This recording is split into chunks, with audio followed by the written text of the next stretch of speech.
现在给大家讲一下雄鸡鸟声的细节。首先，我们需要跪坐，跪坐完了之后，我们的双脚是绷直的。然后我们向下潜的时候，我们开始吐气，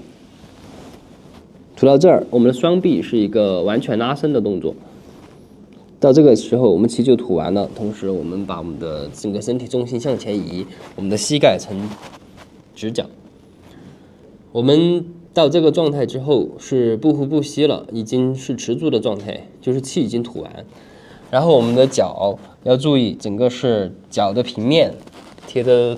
整个地面，而不是我们的脚尖这样起来，这样的话就没有拉到我们的筋，所以我们是这样靠我们的整个脚背起来的，会拉着劲，然后起，我们的膝盖离地，同时我们的意识需要向上看45度，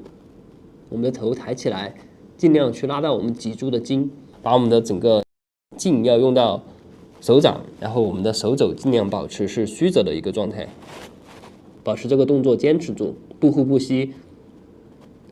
一直坚持到我们不能坚持的时候。好，然后我们再缓缓的收回来，收回来的同时，我们吸气，吸气，气归丹田，然后回到我们最初始的位置。这就是一个完整的雄鸡鸟声的动作。